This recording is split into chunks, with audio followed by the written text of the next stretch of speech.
puede aumentando la permeabilidad vascular y se puede ver así. Se ven los vasos. Los vasos están muy rojos. ¿Qué tienen los vasos? Bueno, eso es sangre se pasó hidratado, ¿cierto? Pero ¿qué tienen los vasos normalmente? Sangre, ¿cierto? Entonces, lo rojo, ¿qué será? Porque se está viendo la sangre en el vaso. Y el vaso, que normalmente nosotros no lo vemos, a no ser que tengamos el ojo rojo, o irritado, o inflamado. ¿Sí? Entonces, eso es una respuesta que está ocurriendo allí, en el ojo.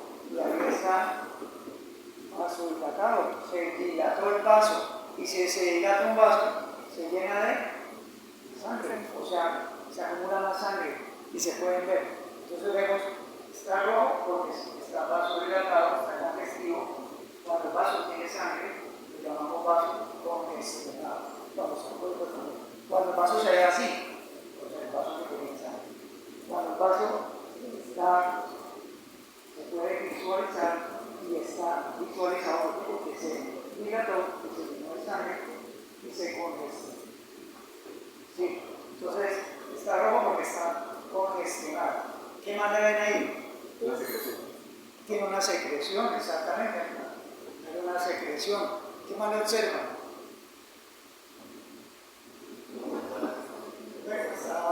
Está secretando lágrimas. Si ustedes se dan cuenta, en el párpado, en la parte de arriba, está como rojizo y está como engrosado. Estos son los signos de la inflamación. Es lo característico de lo que yo les decía a ustedes. Ustedes se han enfrentado a la inflamación, ¿cierto? Y la inflamación es un proceso que ocurre en un tejido vivo, vascularizado, en el cual, como decía Nicolás, hay algo, un agente causal. Hay una causa, hay un agente biológico. Ustedes hasta este momento, ¿qué han visto? Han visto lo que es biopsia, que es una autopsia, y empezaron a ver lesión celular, adaptación celular, ¿cierto? Eso fue lo que vimos la semana pasada. ¿Sí? Para que haya una lesión o para que haya una adaptación celular, ¿qué debe haber pasado? Un estímulo. ¿Por quién? Por un agente causal. Y ese agente le provocó al tejido una lesión. Ahora, el siguiente paso, ¿cuál es? La respuesta del tejido a esa lesión. Es el segundo paso de lo que es el evento de patología. Las primeras 4 semanas vemos eso, vemos todos los pasitos hasta llegar a ver neoplasias, en la parte final. Después, eso es lo que llamamos patología general. Después, todos esos cambios los vamos a ver en cada uno de los órganos.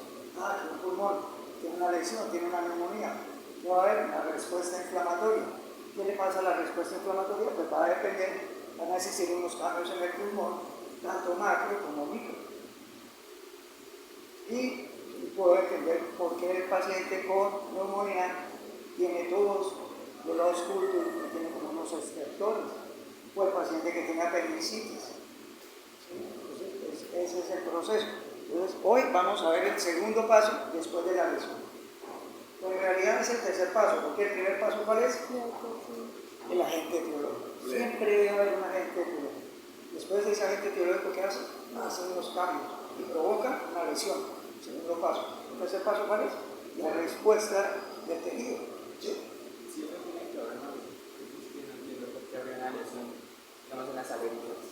El agente es externo. O sea, ahí hay un estímulo, entonces hay un estímulo.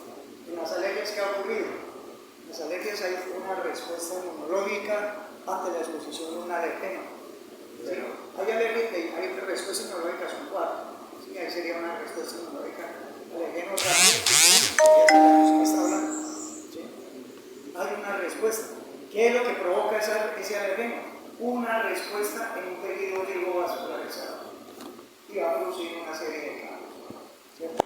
Entonces, la inflamación en general, estoy hablando de inflamación, todavía no he hablado de inflamación crónica. Inflamación es una respuesta de un órgano o de un tejido vascularizado ante la existencia de un estímulo que provoca una lesión y que el organismo tiene que defenderse ante ese proceso.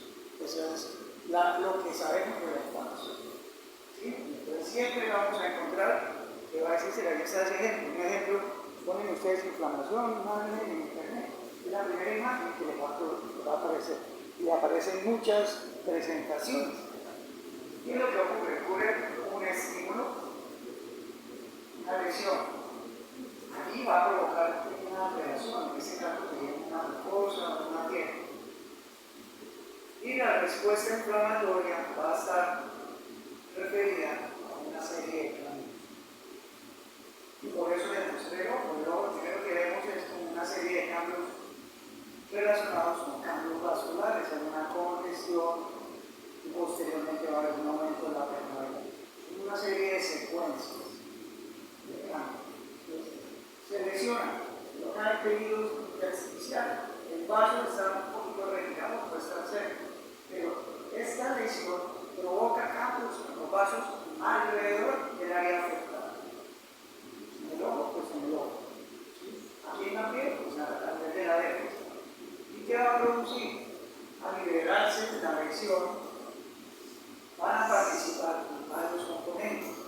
Un componente son los vasos sanguíneos. La respuesta inflamatoria participa en vasos sanguíneos. Y obviamente lo que está dentro del vaso sanguíneo. ¿Qué hay dentro del vaso sanguíneo? Está la sangre, pero después la sangre contiene Están los componentes, los cuerpos, componentes que entonces tenemos. eritrocitos, leucocitos.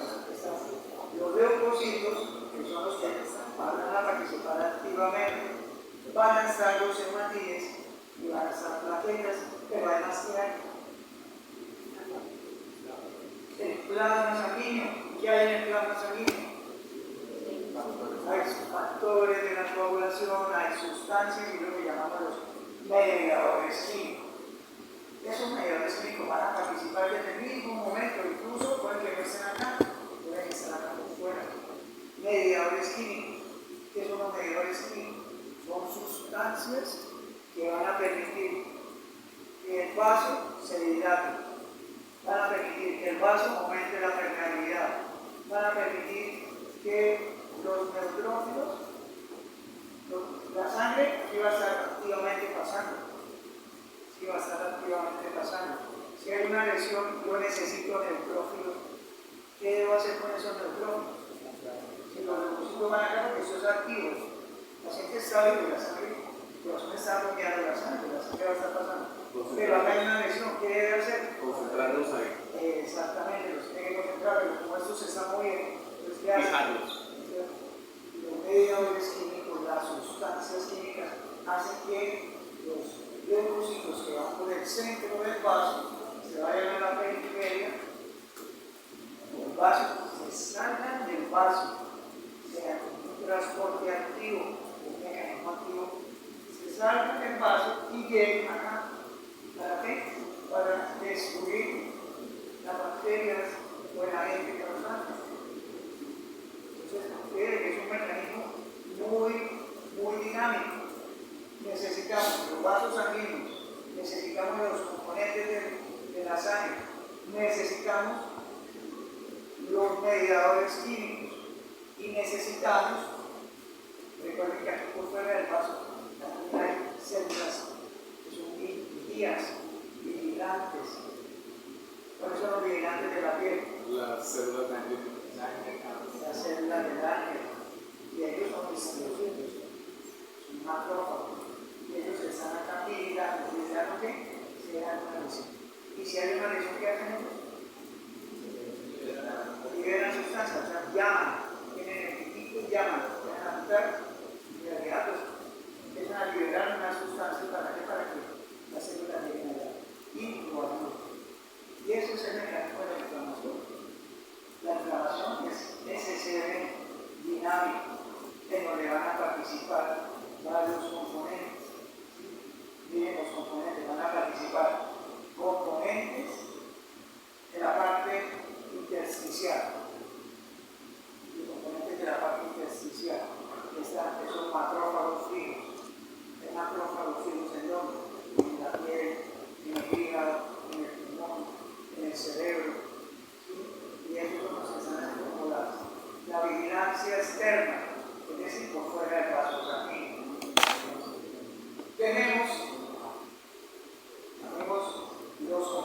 vasculares, todo lo que ustedes dijeron.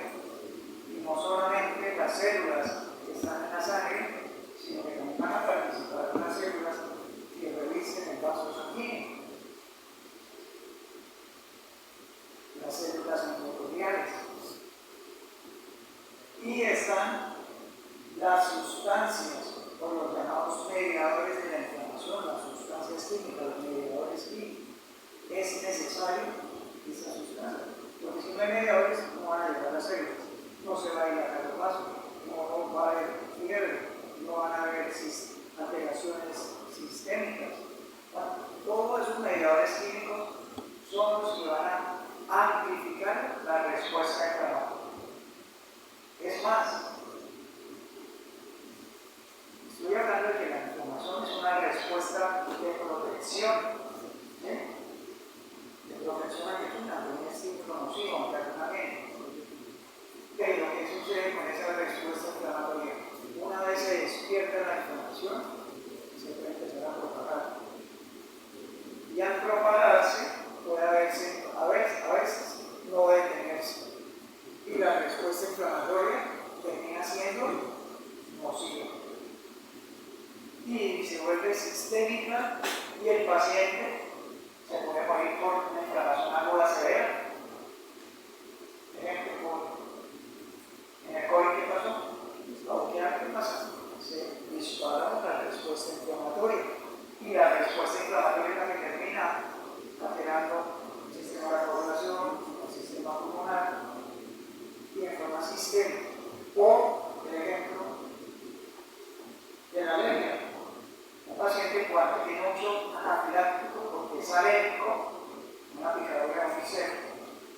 Si es alérgico puede morirse. Se libera la antihistamina y vasodilatación, hay un angioedema de la laringe, la endotraqueal, se voltea, entonces, la respuesta inflamatoria se debe modular, se debe controlar en muchas situaciones. Entonces, eso lo debemos conocer. Es más, si se lesiona acá el tejido, hay una respuesta inflamatoria. La respuesta inflamatoria que está haciendo está trayendo para destruir el ambiente. Pero ¿qué pasa con el tejido dañado? Se tiene que recuperar. Entonces, la función de la inflamación no solamente es destruir el agente causal, sino recuperar el tejido. Esa es la otra condición, la otra función de la inflamación. No solamente destruir, sino recuperar el tejido alterado. Entonces, es una doble función. Que a veces, sobre todo en la inflamación crónica, que no veamos, se tiene que mantener en equilibrio. Y si la inflamación se perpetúa, hay mayor destrucción. Y obviamente, pues, se empieza a desarrollar cicatriz. Y la cicatriz puede fibrosarse y puede alterar el órgano. Bien, entonces tenemos componentes de la inflamación, componentes intersticiales, componentes vasculares, componentes celulares y los mediadores. Y con base en ello, la respuesta la podemos ver o la podemos clasificar en dos grandes grupos: inflamación aguda e inflamación crónica.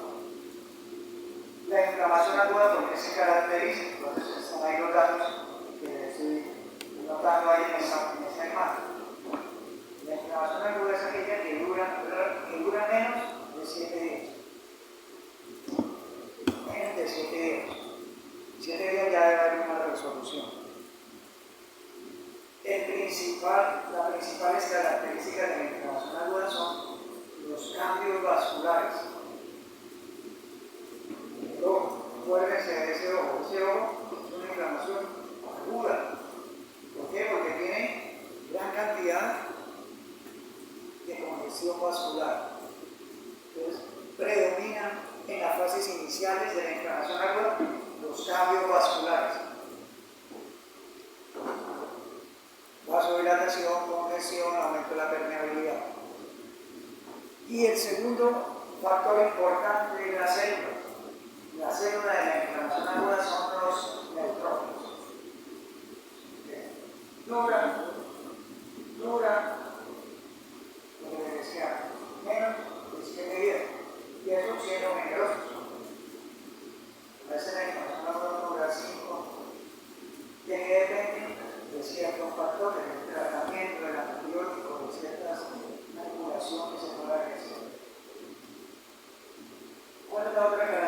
característica de la inflamación aguda que ella evoluciona y puede tener varias posibilidades.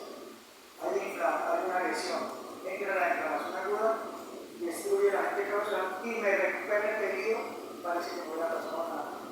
Eso se llama resolución. Una resolución con un resultado final que es el tejido se recupera con el que estaba normalmente. La otra forma de resolución es que se puedan delimitar, ya hace que no se expanda la lesión, pero lo delimita. No lo puede resolver, pero lo delimita y lo llena de neutrófilos. A eso lo llamamos un acceso. ¿Conocen un acceso, cierto? ¿Sale? Un granito, sale con el ojo en la punta de una cosita blanca, que es lo que vamos a llamar pus. Eso es un acceso. Es una forma de evolución, que es lo que se está conteniendo la lesión. No se está diseminando, pero está contenida, está delimitada. La otra situación es que se resuelva con algo de fibrosis. La fibrosis es lo que va a formar la cicatriz. O la otra condición es que la inflamación aguda no se resuelva, sino que termina en una inflamación crónica. Ya no fue capaz de distribuirlo completamente. Algo muy importante es que en la inflamación aguda los síntomas van a ser más pronunciados. Y volvemos al ojo, con un rojo, con secreción, con material fibrinoide, con dolor, y entonces los síntomas son más pronunciados en forma local. Y entonces aquí debemos recordar los signos de la inflamación. Los signos de la inflamación, ¿cuáles son? Dolor y pérdida de la pulsa. Entonces, serían los signos de la inflamación que acompañan principalmente la inflamación aguda. En la inflamación crónica, vamos a ver que la respuesta es más prolongada. El agente causal anda ahí escondido, anda agazapado, puede que no lesione activamente y agresivamente los tejidos. Entonces, el organismo todavía no lo detecta, pero empieza a liberar mediadores y entonces empiezan a llegar otras células.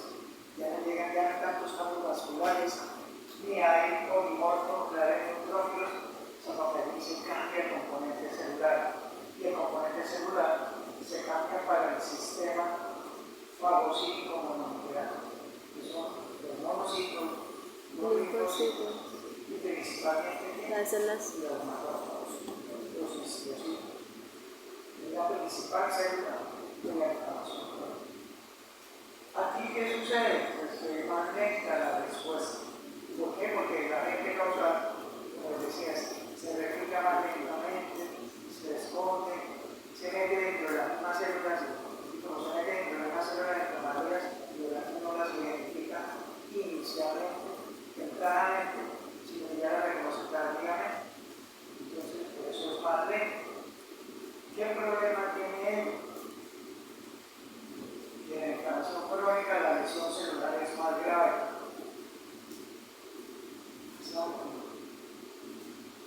Por ese mismo hecho, en la inflamación aguda, ¿cuál es la célula inflamatoria? Neutrófilos.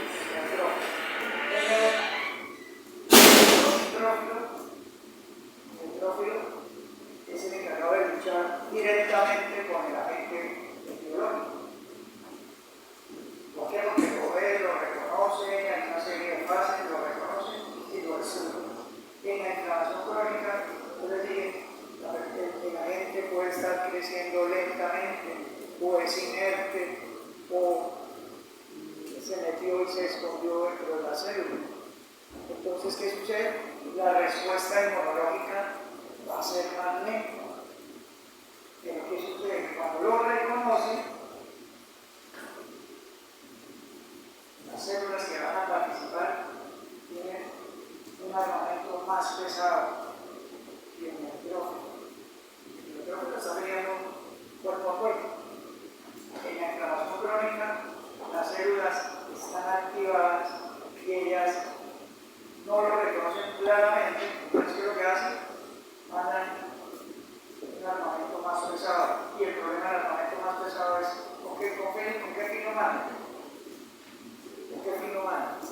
límite de destruir el agente causal. Pero si el armamento es muy pesado, ¿quién me destruye? No solamente el agente, sino que todo lo alrededor. Entonces, por eso, la lesión puede ser más grave y progresiva. Porque el macrófago me va a destruir el flujo. La bomba la tira y mata todo lo que hay ahí, destruye todo lo que hay ahí. Esa es la comparación que hago entre la inflamación aguda y la inflamación crónica. Y fíjense que los signos locales y sistémicos son menores, no son tanto anunciados. La inflamación aguda, que fue lo que vieron esta mañana, ¿qué vieron esta mañana? Esta mañana. No, con el eso, perdón, ayer. En macro. Apendicitis. Apendicitis crónica. Aguda. Apendicitis aguda. ¿Cierto? ¿Qué vieron de esas características de la apendicitis aguda? Que es. ¿Cómo?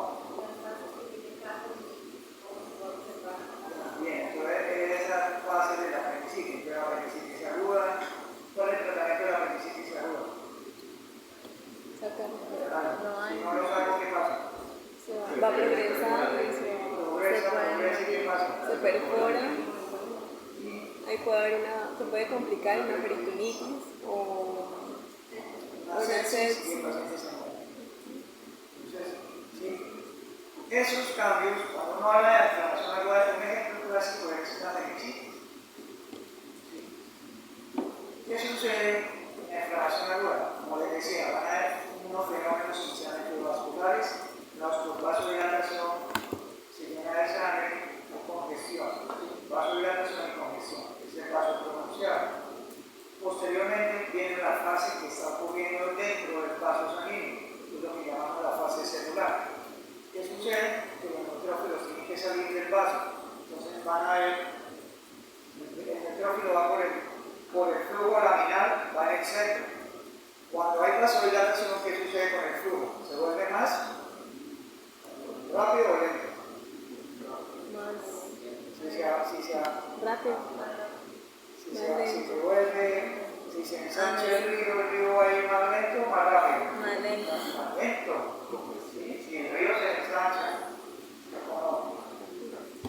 más o menos se ensancha, el río va a ir más tranquilo. En ese sitio donde el flujo laminar se vuelve lento, el leucocito está atraído por media hora y por el centro y él se va a las ciudades vasculares. Entonces eso se llama marginación del leucocito. ¿Y qué hace el leucocito? La sangre va bombeando.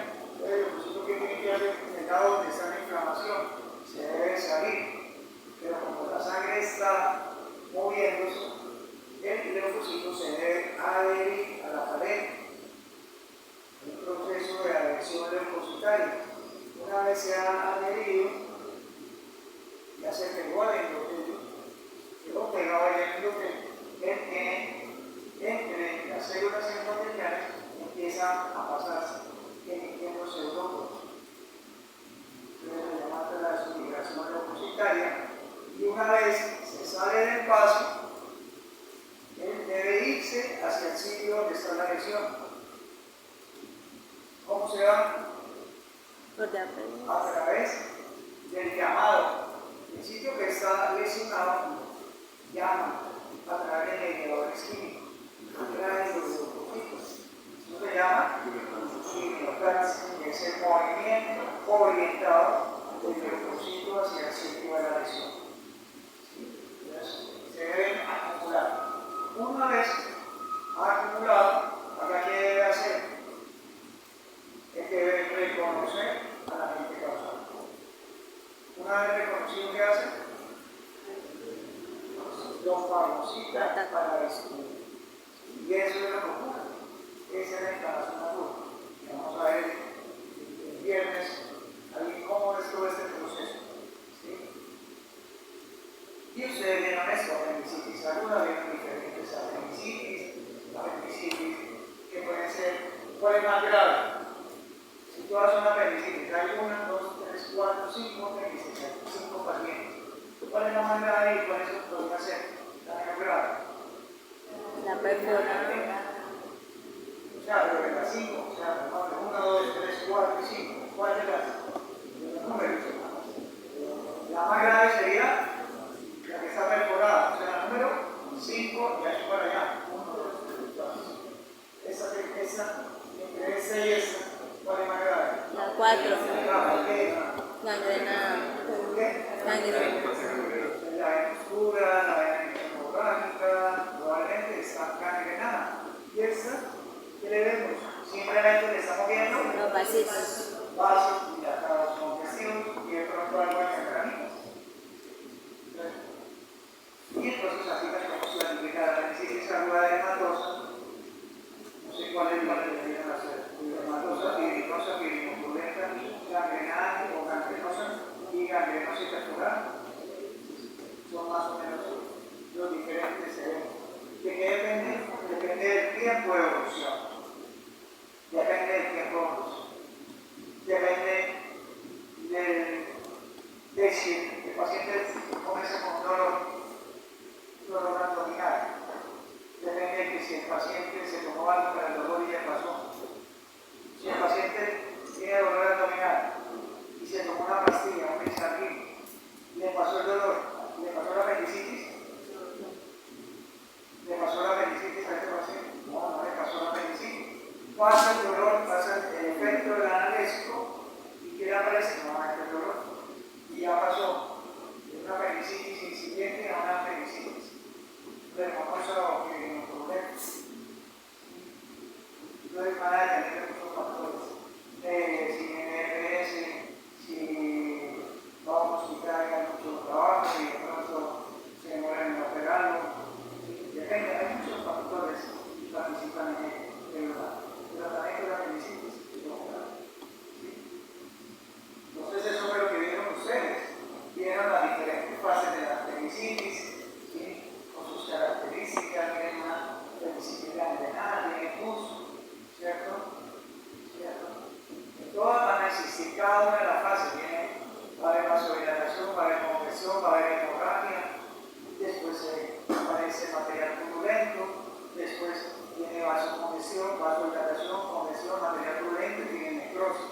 Es decir, cada fase va incrementándose. Entonces, en todas vamos a ver vasodilatación, congestión. Lo que pasa es que en esta que está oscura, ya no la va a ver porque ya está necrosada y ya está enojada. ¿Sí? Pero son todas las fases que se van a ir sobrecomiendo una, superponiendo una por la otra, ¿cierto? Y termina en una apendicitis perforada.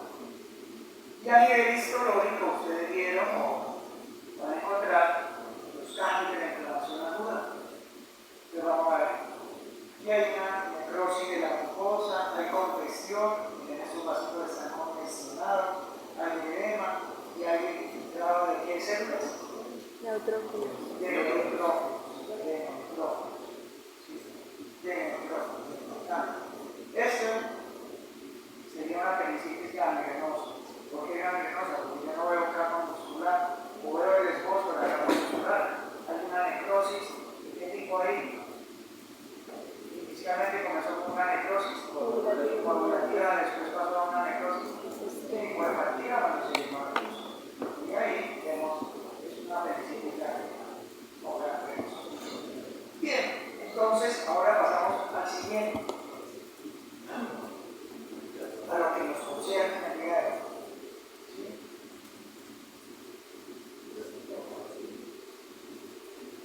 Inflamación crónica, ¿por qué? Porque inflamación aguda la vieja manera, en la parte macroscópica.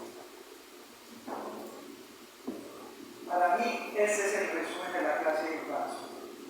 Acá está contemplado todo lo que de forma resumida, o sea, como dice, un resumen. Saber, siempre existe un agente causal, un agente biológico, algo que lo va a decir. ¿Sí?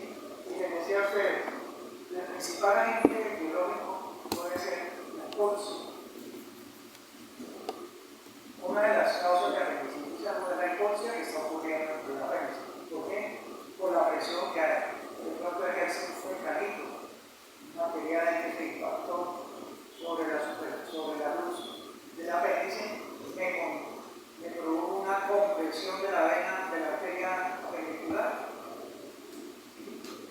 torsión, la parte distal y comienza la apendicitis.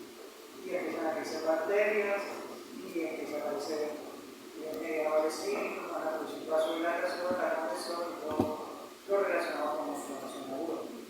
Siempre, las bacterias, muy importante, los traumas directos, una herida por arma de fuego, por un arma cortopunzante, por una quemadura, todo eso le puede desarrollar una respuesta inflamatoria aguda. Les decía, cambios vasculares, cambios celulares y la necesidad de los mediadores químicos. Y la respuesta se puede resolver, se quita la agente causal y se recupera el tejido con las mismas células de tejido. O se puede debilitar y va a formar un absceso. O se puede formar tejido, pero se forma también tejido fibroso. O se puede cronificar, la inflamación aguda se puede cronificar. La inflamación crónica tiene la característica de que es dada por ciertos elementos menos agresivos que actúan sobre los órganos y los tejidos. Entonces, algunas infecciones víricas, ¿por qué? Porque algunas infecciones víricas también pueden darle algo agudo, la gripa. Algunas infecciones víricas, algunas infecciones crónicas dadas por ciertos microorganismos, como la sífilis, como la lepra, como la misma tuberculosis. Algunas enfermedades autoinmunes, o cuando una lesión aguda es persistente y no puede ser destruida fácilmente, se cronifica. ¿Qué va a caracterizar una inflamación crónica? Entonces, fíjense que ya dijimos, es más prolongada en el tiempo, hay una mayor destrucción de tejido, las células están dadas por el sistema mononuclear, fagocítico mononuclear, monocitos, macrófagos y linfocitos, principalmente. Pero así como esta inflamación destruye un área muy grande, ella tiene la capacidad también de hacer lo contrario, de formar tejido. El problema es que forma tejido a partir del tejido fibroso. Y el tejido fibroso es lo que va a ser el componente de una cicatriz. No va a ser el mismo tejido que se dañó, sino va a ser el colágeno, el depósito de colágeno, el tejido fibrocolágeno. Y eso es lo que vamos a llamar cicatrización, fase de cicatrización del tejido dañado. ¿Qué sucede? Que a pesar de que es un tejido que me está reparando un área que quedó un hueco, entonces yo ese hueco lo tengo que rellenar, yo lo relleno con colágeno. Ese material, ¿qué le puede ocurrir si, por ejemplo, las lesiones en las manos? Entonces empiezan a existir problemas, hay retracciones, como las quemaduras. Esas retracciones son por el tejido fibroso, que es secundario a la respuesta inflamatoria. Algunas enfermedades pulmonares que pueden producir fibrosis del pulmón. Y obviamente el paciente queda limitado en su función pulmonar. El paciente con una artritis reumatoidea va a quedar así, va a quedar limitado. Va a quedar la muerte va a quedar limitada. Entonces sucede, la fibrosis no solamente, la cicatriz no solamente es en la piel, la cicatriz también es en los órganos internos. Un órgano es el pulmón.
se va a acompañar de reparación, entonces se va a acompañar de formación de tejido cicatricial. Puede aparecer después de una inflamación aguda o puede aparecer después de algo insidioso, donde no hay respuesta inflamatoria aguda. Es decir, los signos de la inflamación crónica no son tan pronunciados. Eso es una característica de este proceso. Tienen las causas de inflamación crónica. Les decía, infecciones persistentes, principalmente por aquellos microorganismos que son muy difíciles de ser identificados, de ser destruidos y de ser desechados por parte de las células inflamatorias. Los hongos, los parásitos no son fáciles de erradicar porque por el tamaño, por muchas circunstancias, hacen que sean difíciles de erradicar y me van a producir una respuesta inflamatoria crónica. Las enfermedades autoinmunes. ¿Qué son las enfermedades autoinmunes? Son aquellas enfermedades en las cuales se forman anticuerpos que van dirigidos a los antígenos propios del individuo.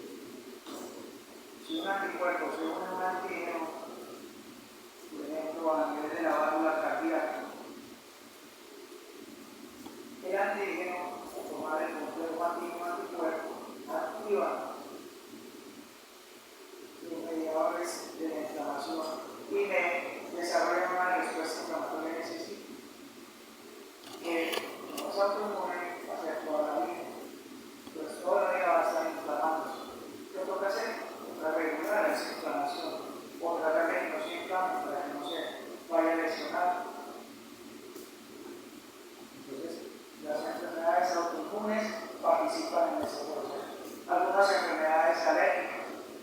Hay algunas enfermedades alérgicas que desarrollan una respuesta aguda, como es la acción directa por el antígeno que nos expone, y cuando la persona es alérgica, es una hipersensibilidad tipo 1, donde desarrolla una respuesta rápida, o puede ser una hipersensibilidad tipo 4, donde la respuesta es muy lenta.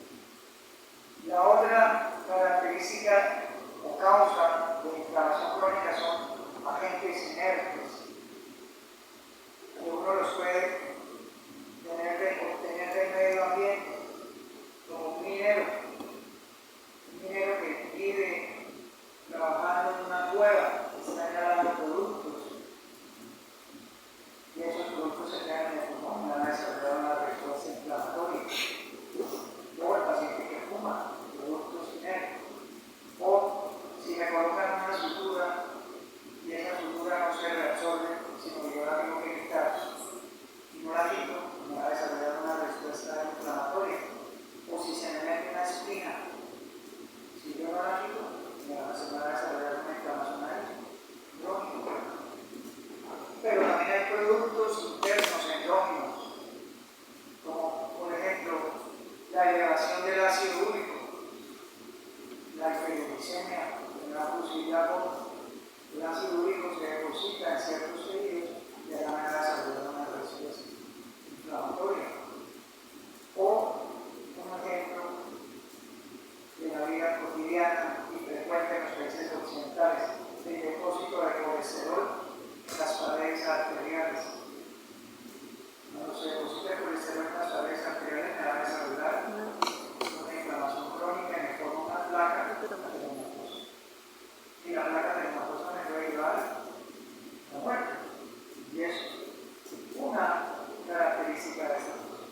Entonces, normalmente en la inflamación crónica, si les decía, en la inflamación aguda se convierte en cambios vasculares, vasodilatación, congestión, aumento de la permeabilidad, cambios celulares, marginación, rodamiento, adhesión, transmigración, quimiotaxis y destrucción de la mente. Aquí en la inflamación crónica, ¿qué va a haber? Van a haber unos componentes celulares, sistema fagocítico mononuclear, siendo el más importante el macrófago, también llamado histología. El segundo hallazgo importante en la inflamación crónica es la destrucción amplia del tejido. Una destrucción. Y aquí hay algo importante, la destrucción no solamente es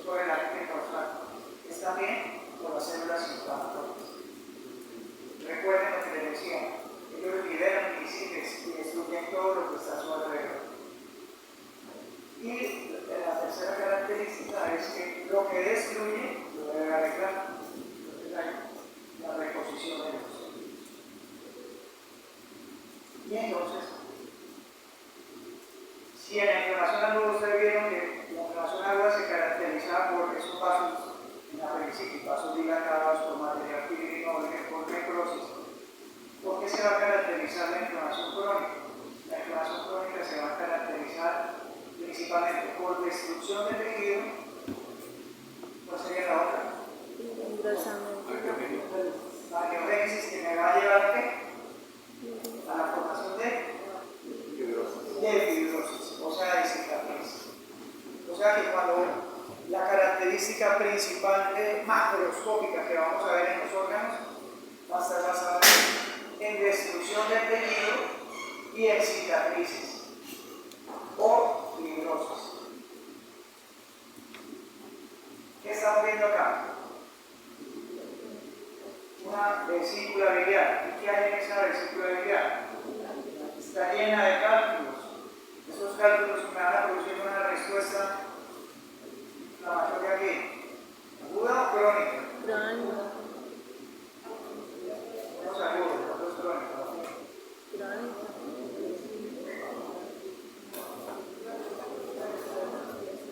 Crónica con reactivación, bien, podría ser. Pero entonces, miren,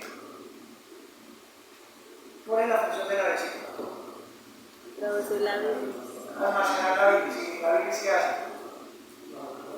¿Para qué se usa la bilis de la vesícula? Para la absorción de líquidos. O sea, ¿en qué momento van a ser necesarios la bilis? Cuando ustedes van a Girón y comen, se van a longaniza y comen chicharrón, ¿sí? Comen, cuando una vez que comen, ¿qué les pasa a la vesícula biliar? Se crece. Se contrae para que para sacar la bilis y emulsificar la grasa para que sean absorbidas en la intestino. ¿Bien? Esa es la característica.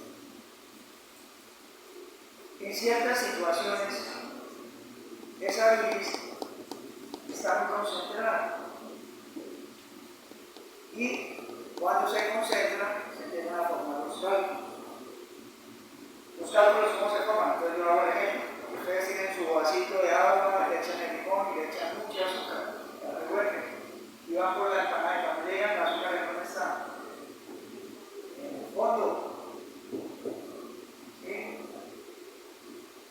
A la vesícula biliar le sucede lo mismo. Estos cálculos se forman por los componentes de la bilis que hay en la bilis también. Colesterol, bilirrubina, sales y calcio. Cuando hay muchos de esos elementos, se van al fondo. La vesícula se mueve y se empieza a mezclar con el moco que produce la mucosa y se empieza a formar la purificación de todas estas hormonas. Ustedes van a ver aquí algunas hormonas. Y esos cálculos están aquí. La persona se va a inflamar porque tenga cálculos. Sí, se va a inflamar, pero va a ser una inflamación que puede pasar desapercibida. Sí. Pero se va a ir inflamando, entonces no va a ser una inflamación aguda. La persona va a manifestarse cuando come la grasa y el cálculo, ¿qué le pasa? Este cálculo, ¿qué debe hacer? Se debe desplazar. ¿Por qué se desplaza con la bilis en el momento que se contrae? ¿Quién es capaz de pasar por el cisto? No, se queda acá. ¿Y la vesícula qué hace? O sea, la persona comió grasa, tiene cálculos. El cálculo llegó y se mueve que va a quedar impactado. Pero el paciente tiene grasa en el duodeno. ¿Qué queda la vesícula que sigue haciendo? Empieza a contraer más, porque necesita bilis. Y el paciente clínicamente ¿qué tiene? Dolor. Entonces, ¿el dolor por qué es? Por la contracción de la vesícula, que está haciendo el esfuerzo para sacar la bilis, pero hay un cálculo ya pegado, entonces a mí me duele. Y yo lo palpo y el paciente siente un dolor ahí. Entonces, ahí está la explicación de por qué hay dolor, y por la contracción irregular. paciente se comunica aquí, o dejó comer grasa, le pasó el dolor, pero el cálculo quedó aquí. Entonces empieza a desarrollar inflamación crónica. Los neutrófilos no son capaces de destruir el cálculo. Primero, porque el cálculo está por fuera del intersticio, está en la luz. Y lo otro, pues el tamaño del cálculo. Pero ya hay una inflamación crónica. ¿Por qué? Porque en el momento en que el cálculo se contrayó la vesícula, el cálculo que le hizo la mucosa, pasó el cálculo, sobre todo que hay muchos cálculos, ¿qué le hace a la mucosa? ¿La qué? La úlcera. La úlcera. Y la úlcera es una lesión, hay una inflamación que puede pasar desapercibida. ¿Sí? Pero empieza a aparecer un monocito, el linfocito y el macrófago, y empieza a aparecer tejido fibroso. Tejido fibroso. O sea que con el tiempo, esa pared de la vesícula, ¿cómo va a estar? Engrosado. Va a estar engrosada y va a estar rígida. Y entonces, como es una víscera hueca, el espesor de la pared de la vesícula normalmente de cuánto es. De 2 a 3 milímetros. Incluso hasta 5 milímetros podría ser. Pero si hay una inflamación crónica, ¿cómo se vuelve esa pared? Se va engrosando. ¿Se va engrosando por qué? Porque hay una inflamación crónica y se engruesa a partir de quién? De tejido fibroso. Entonces, una característica de la inflamación crónica macroscópica es el engrosamiento fibrótico de la pared de la vesícula. Hay un engrosamiento de la pared. Miren acá una vesícula abierta con cálculo. Entonces, macroscópicamente, la voy a ver por engrosamiento. ¿Cómo puedo valorar la fibrosis macroscópicamente? La puedo valorar de la siguiente manera. Si es un órgano hueco y está afectado, inflamado crónicamente, ¿qué le pasa a ese órgano? ¿Qué le pasa? ¿Cómo sé que está inflamado? La vesícula, ¿cómo sé que está inflamada? ¿Aumenta el tamaño de quién? De la pared. De la pared, o sea, hay un engrosamiento de la pared. En las vísceras huecas, por engrosamiento de la pared, en la enfermedad de Crohn, en una colitis crónica, ¿sí? En una cistitis crónica, en una colecistitis crónica. El engrosamiento de la pared. Y si es un órgano sólido,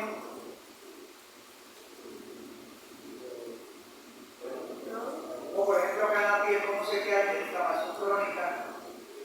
Una inflamación crónica, porque hay cicatrices. Entonces en los órganos sólidos las cicatrices. Entonces, órgano hueco por engrosamiento de la pared. ¿Quién la engruesa? El tejido fibroso. En órganos sólidos, por la cicatriz. ¿Quién le produce la cicatriz? El tejido fibroso. El tejido fibroso, cuando hay una lesión sobre un órgano sólido, el tejido fibroso me atrae la superficie. Y entonces empiezan a verse como unos huecos. Ustedes ven que las cicatrices son irregularidades sobre una superficie. Entonces esa sería la segunda forma. Una tercera forma que hay fibrosis en una inflamación crónica es lo que dijeron de que yo pongo una víscera, la comprimo y ella vuelve a su estado normal. Entonces lo llamamos un acartonamiento del órgano. Esa sería la otra característica que hay. Entonces es una vesícula que tiene cálculos y tiene una inflamación crónica. Macroscópicamente, ¿cómo hay? Es obviamente con el engrosamiento de la pared. Un hallazgo indirecto de que hay una inflamación crónica, ¿cuál sería? La presencia del cálculo. Si yo tengo cálculo, ya hay una inflamación crónica. El cálculo no se forma de momento bajo. Miren acá el engrosamiento de la pared, de la vesícula, el fibrosis. Miren otra vesícula. Y aquí miren está una boquita y ya la sensación de que fuera la palma, ¿cierto? Está fibrosado y está acá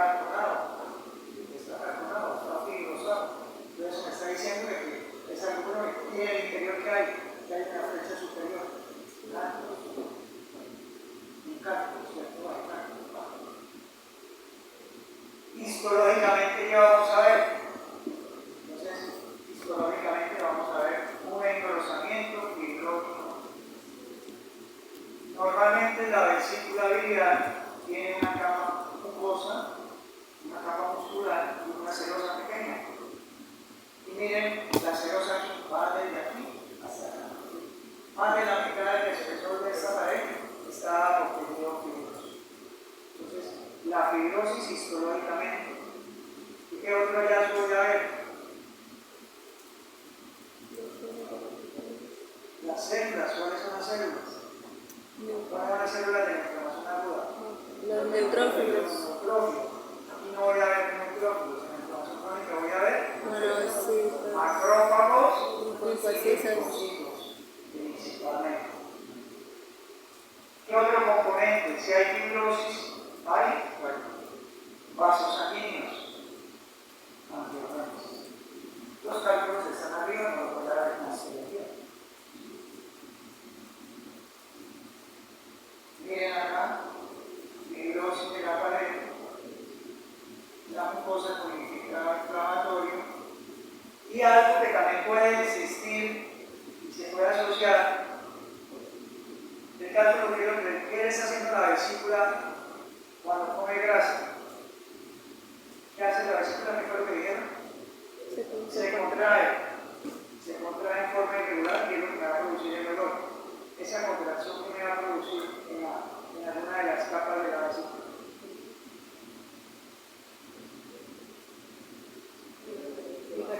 ¿Hipertrofia de quién? De las fibras musculares. Porque la vesícula se está contrayendo. Al contraerse porque hay cálculos, pues obviamente hay un fenómeno de cálculo. Y podemos encontrar hipertrofia en algunas de estas vesículas. Si ustedes se dan cuenta, ya no hay hipertrofia.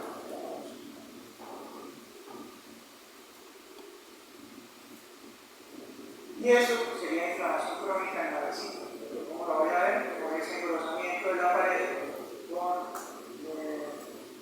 acartonamiento, con rigidez de la misma. ¿Cierto? Ahora, miren ese término que hay aquí. ¿Qué sucede con la inflamación crónica cuando no es capaz de ser destruida por el agente infeccioso o por el agente inflamatorio? Puede volver a aparecer. Entonces, sobre una vesícula que tiene cronicidad, ¿por qué se tiene cronicidad? Porque hoy con el local Engrosamiento de la pared. hay engrosamiento de la pared. O sea, es la misma persona que estamos hablando que estaba ahí en el comió y le dio el dolor. A los 15 días volvió otra vez, comió y le dio el dolor. Al mes volvió y le dio dolor. Pero llegó un momento dado que un día comió demasiado y que le produjo, recuerden lo que hace el cálculo cuando la vesícula se contrae, el que produce. Él está en la vesícula y él produce una laceración de la mucosa. Le lacera la mucosa. La lacerarla, me la puede ulcerar, se me puede llenar de hemorragia y se me puede inflamar en forma aguda. Cuando sobre algo crónico aparece una inflamación aguda nueva, se llama reactivación o reagudización de un evento. Entonces, esta vesícula tiene, de un lado, el engrosamiento de la pared, pero por el otro lado, ¿qué tiene inflamación aguda? Ulceración ¿Qué tiene inflamación aguda de semana? Tiene hemorragia y necrosis y tiene pus. O sea, sobre algo crónico hay algo agudo. Cuando sobre algo crónico hay algo agudo, lo llamamos reactivación o reagudización. Y miren la imagen. Está fibrosada y miren la mucosa, se ulceró y miren que aquí hay cambios vasculares. Hay congestión, hay hemorragia. Y si le pongo un poquito de aumento, voy a encontrar qué es tipo de células. ¿Qué más? Macrófagos. O sea, debo encontrar Macrófagos. elementos tanto de inflamación crónica como elementos de inflamación aguda, para que sea una reactivación, una crónica reactiva. Acá tenemos otros ejemplos, una reactiva, y esto es una crónica. Miren la crónica. A este paciente lo operaron en forma de una urgencia. A este paciente sabía que tenía cálculos y dijeron vamos a programarlo. Entonces, tiene cálculos, programemos su cirugía. ¿Y qué pasó? Pues no hubo regularización, sino simplemente es una colección crónica. Por eso es la diferencia. En la de arriba sí, probablemente el paciente ya está gangrenado y tuvo síntomas que era necesario operarlo rápidamente. Y el otro órgano, lo que podemos identificar,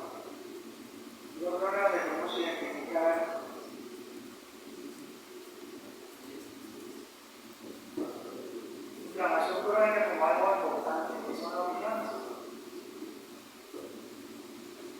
¿Cómo se llama la inflamación del apéndice? Apendicitis. Inflamación del colon. Colitis. Inflamación de los testículos. Tifitis. Hay acidez. ¿No es tifitis? Inflamación del ciego. Ah, El sí. ciego, inflamación del ciego. Tifitis. Tiflitis o cetitis. Ah, ortitis. Del testículo o ortitis. Otitis es inflamación del oído. No, pero es algo, es puro, profe, orquitis. O el sistema llama de equilibrio, entonces orquitis. ¿Sí? Y la inflamación de la glándula lacrimal. Gramilitis. Lagrimitis. Daquilocistitis, ¿no? Inflamación de las amígdalas. Amigdalitis. O sea que el sufijo itis es inflamación. Entonces, para que tengan presente. Inflamación del riñón. Pielonefritis. Puede ser, depende del área. Porque si es el glomérulo, Glomerulonefritis. glomerulonefritis. Y si el problema es en la pelvis y en el intersticio renal, se llama pielonefritis. ¿Sí? La pielonefritis puede ser aguda, puede ser crónica. ¿Sí? En la inflamación crónica, que es lo que estamos viendo hoy, se inflama el intersticio, los túbulos renales, por acción del reflujo urinario, se lesionan, hay colonización de algunas bacterias, se destruyen los conductos renales y en forma crónica. Entonces, ¿qué vamos a ver histológicamente? ¿Qué elementos? Fibrosis. Entonces, vamos a ver. Vamos siempre en un orden. Vamos primero de células a apellido mesenquimal. Entonces, ¿qué células me definimos? Macrófagos. Macrófagos. Entonces, veíamos macrófagos, veíamos Linfocitos. linfocitos, podríamos encontrar blancocitos. ¿Qué más encontraríamos? Entonces, miraríamos componente mesenquimal. ¿Qué habría? Proliferación de vasos sanguíneos y proliferación de tejido fibroso. ¿Y qué le pasa a la arquitectura de los túbulos renales? Se pierden. Los túbulos renales quedan en medio del tejido fibroso, entonces algunos de ellos se pueden atrofiar. Y esta es la característica. Microscópica. Ahora, macroscópicamente, ¿qué vamos a encontrar? Cicatrices. Es un órgano sólido. Entonces, ¿qué vamos a ver? Cicatrices. ¿Cómo voy a ver esas cicatrices? Con irregularidades en la superficie. ¿Por qué hay irregularidad? Porque el tejido fibroso ¿en dónde está? Está por dentro. Entonces el tejido fibroso me está tirando. Ahora me cuenta que es el techo, la parte de afuera, mirándolo de afuera, el techo, y el tejido fibroso está acá adentro. El tejido fibroso me tira el área donde está lesionado y me provoca unas depresiones. No me lo vayan a confundir con eso, que eso es una lobulación fetal, lo normal, esto es normal. La cicatriz es esta, miren. Esta es la cicatriz. Vamos a hacer una más aquí. Esta es la cicatriz. ¿Qué pasó allí? Se destruyó el tejido. Y recuerden, se destruye el tejido y debe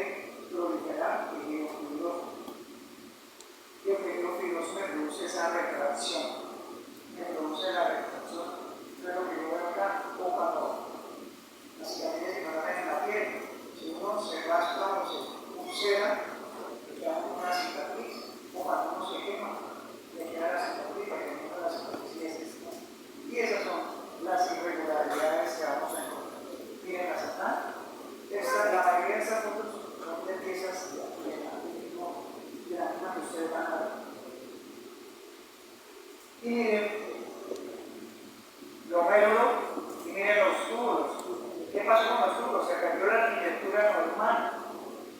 ¿Por qué? Porque hay tejido fibroso. ¿En medio de quiénes? De los tubos. Y todos esos punticos moraditos son las células moleculares de la inflamación.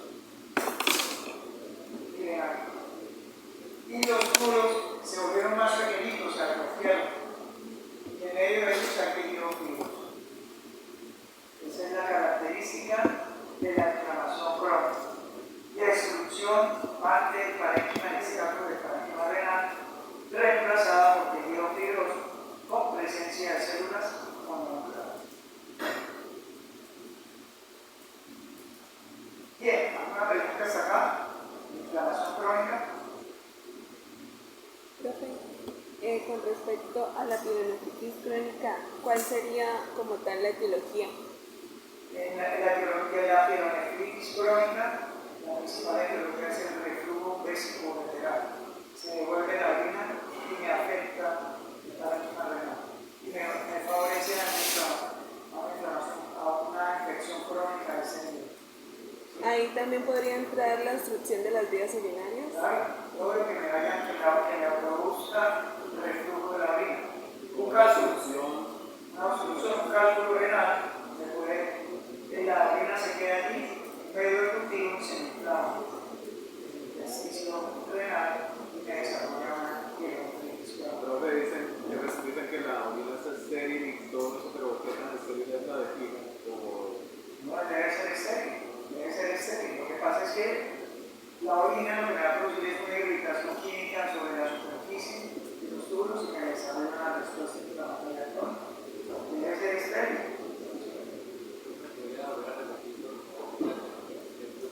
Vesicoureteral. O sea que la orina, cuando la vejiga se encuentra en la base de la orina hacia la uretra.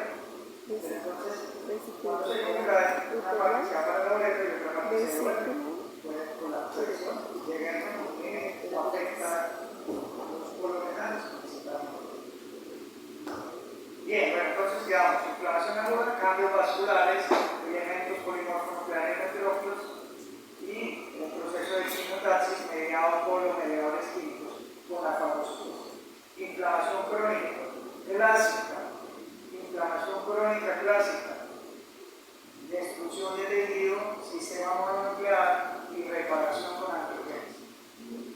¿Y por qué digo clásica? Porque hay una forma especial de inflamación crónica que es la granulomatosa crónica.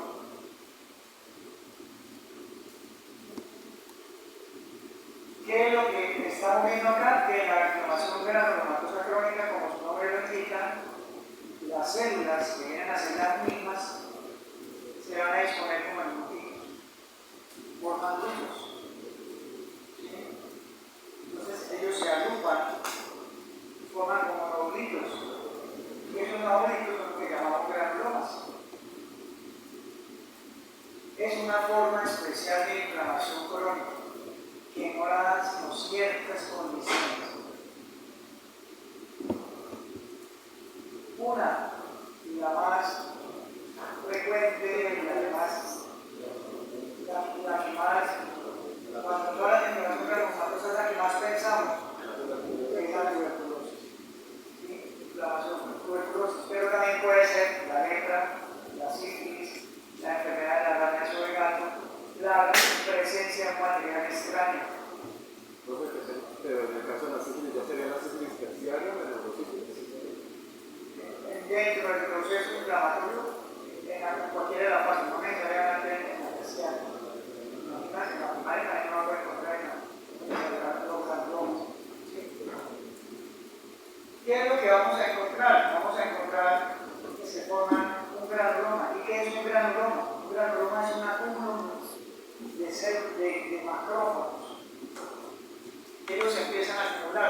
¿Quién me activa el macrófago? La linfocito. El linfocito. Entonces, van a estar mezclados con linfocitos, realmente metidos.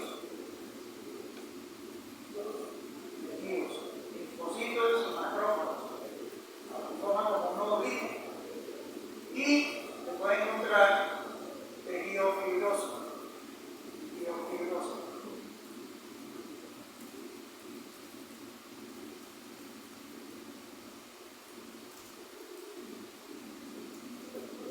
Y eso es un granuloma.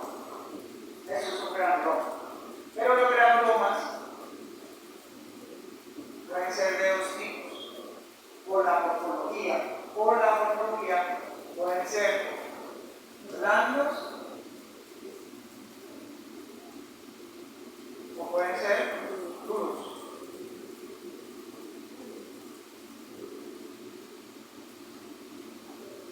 Eso es por la morfología del granuloma. Morfología.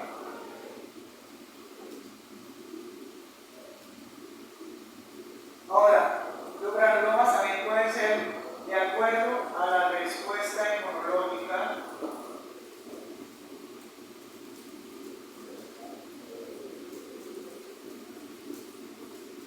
Pueden ser inmunes, granulomas inmunes y granulomas inertes o no inmunes.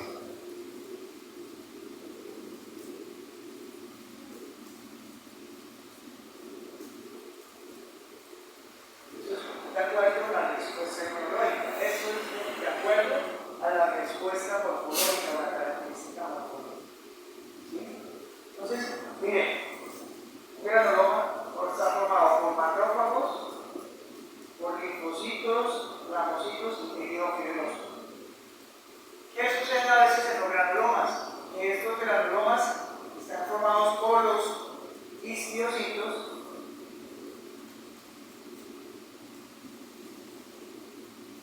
En ciertas situaciones, por ejemplo, si hay un fundido de sutura o un cristal, que es muy grande, entonces, ¿qué sucede? El macrófago, estos macrófagos se unen entre sí ¿Qué dice? y forman una célula grande, que va a estar formada por estos 7 macrófagos.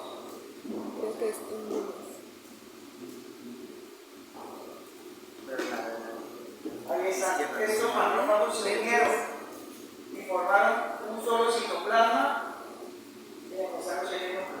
Inerte. A eso le llamamos una célula Sí, inerte. gigante multinucleada. ¿Qué es una célula gigante multinucleada entonces? Acumulación de núcleos por Un un solo citoplasma. de macrófagos epitelioides.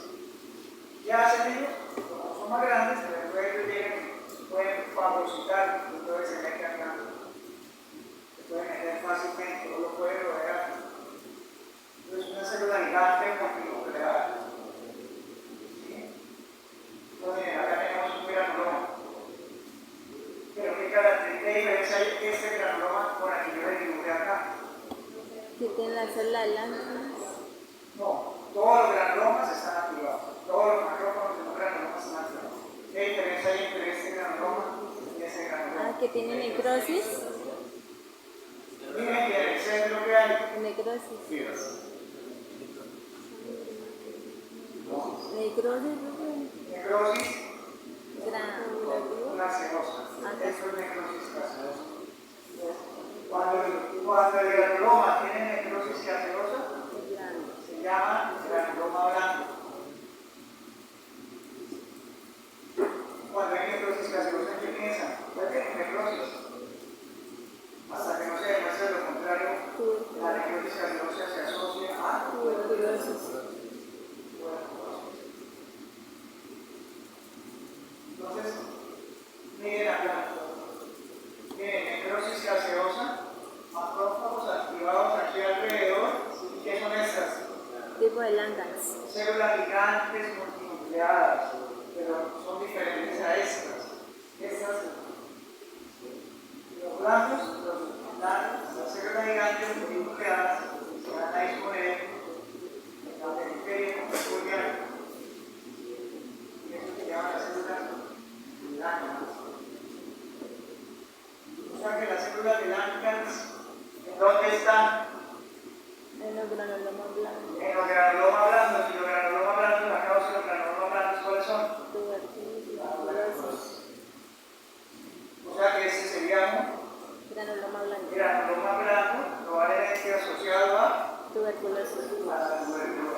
eso es lo que ustedes van a ver en el pulmón.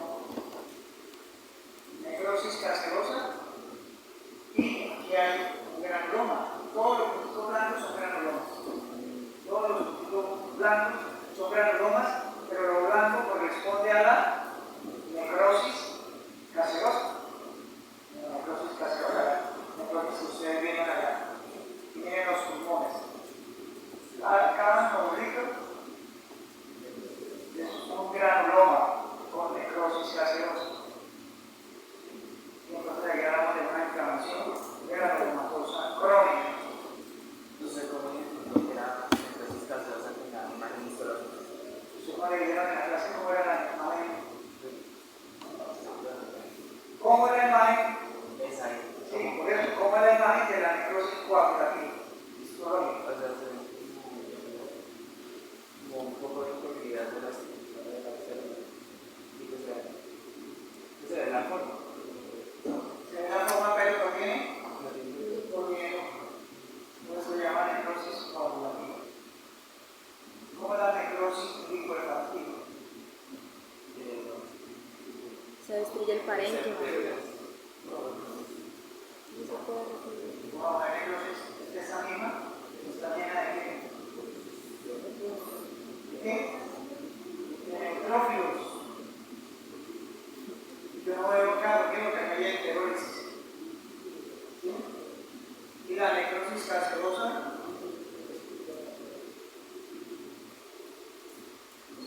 un material.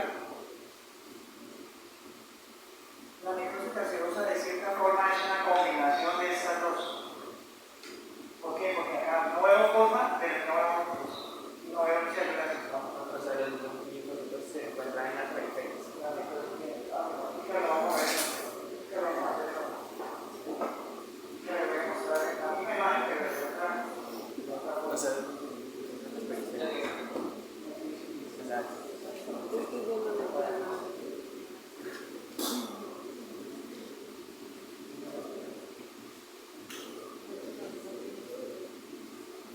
Bien, macroscópicamente, acá hay una combinación, hay inflamación granulomatosa y hay necrosis gaseosa. O sea, cuando uno necrosis gaseosa le viene a mostrar pulmón. ¿Sí? Y viene el pulmoncito, esa es la necrosis gaseosa. Acá alrededor es el granuloma. Todo el granuloma, un componente del granuloma que es el granuloma blanco. Como es el granuloma blanco, la necrosis gaseosa. ¿Sí? Y por eso hay granulomas, cada vez hay granulomas. Eso es la necrosis gaseosa y el granuloma está alrededor. Todo eso, todo eso es pulmón, se ya lo vieron, necrosis gaseosa, granulomas. Entonces, al pulmón le sumamos necrosis gaseosa y granulomas. Granulomas, todo eso son granulomas. Una forma especial. ¿Sí? Un ejemplo en la tuberculosis. Y todo eso, granulomas, vienen del pulmón y los granulomas. ¿Qué sucede que aquí, como es una tuberculosis miliar, no se van a hacer tanto necrosis gaseosa? No necesariamente no vamos a ver necrosis gaseosa. Ahí no hay acá apenas se está formando la necrosis gaseosa. No hay, tampoco, ya se ve un poquito en el proceso. Ahora, ¿qué hay ahí? ¿Qué hay acá? ¿Qué hay acá? Granulomas. ¿Qué es todo esto? Granulomas. Granuloma. ¿Y qué es todo esto? No, todo esto es el Granuloma. Granuloma es todo. Granuloma blanco. ¿Ah? Eso es el granuloma blanco. Entonces, eso es un blanco y entonces este sería duro. Pero bueno, lo que pasó también acá no lo terminé de dibujar. El otro granuloma es este mismo. El granuloma es el que está ahí.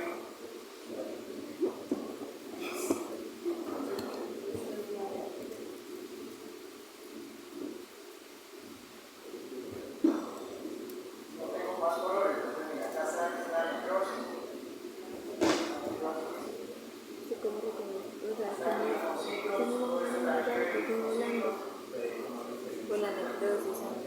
pero así, solo que sea así.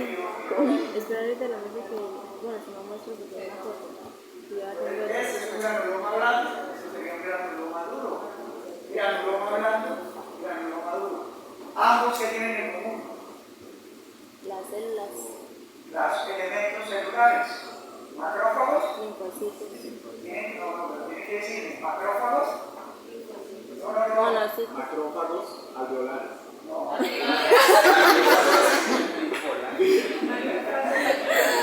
Activados. Y alveolares y bipolares. Activado. ¿Qué es un macrófago activado? Un macrófago activado. Es el que pasó a ser un monocito. Bueno, no, pero se convirtió en macrófago. Pero el macrófago interactuó con el linfocito y el macrófago se agarró. Y tiene varios. No, todavía no tiene. Se puede unir con otros y formar. La célula gigante multinuclear.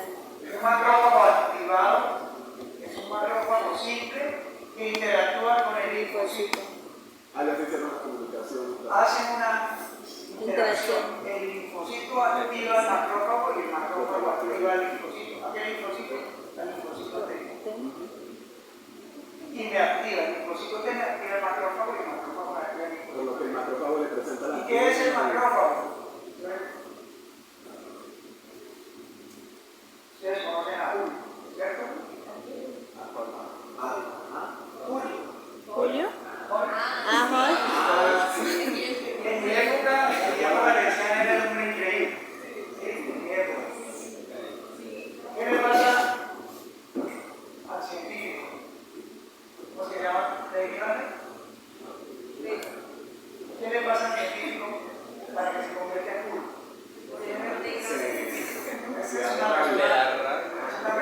Es una persona muy corriente, pero él se tiene que convertir en cool, se tiene que activar. ¿Qué lo activa? No, la radiograma fue la causa. Cuando le da rabia,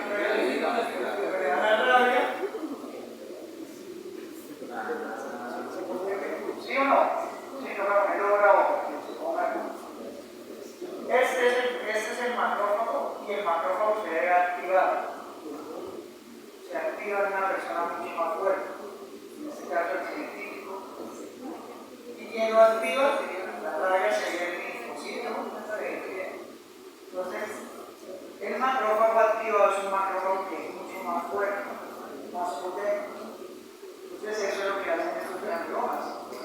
Y los granulomas, como les decía, se pueden ser blandos o pueden ser duros. Blandos cuando tienen en el centro necrosis gaseosa. Y cuando tienen necrosis gaseosa y es blando, pensamos hasta que no se demuestre lo contrario, en tuberculosis. Un granuloma duro es el que no tiene necrosis gaseosa, morfológicamente. Ahora, les decía que pueden ser también inmunes y no inmunes.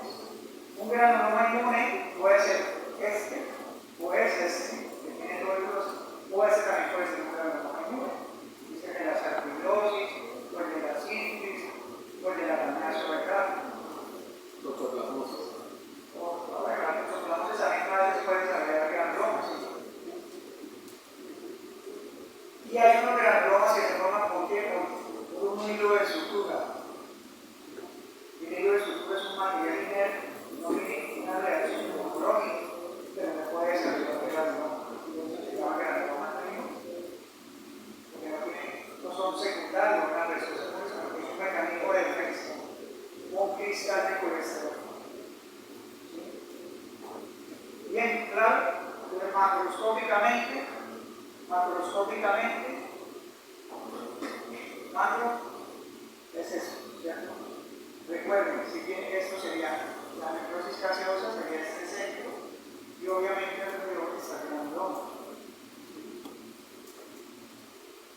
Y es una forma especial de inflamación granulomatosa crónica. Bien. Y acá está el esquema. Este sería un granuloma blando o un granuloma duro. Blando. Blando. Sí.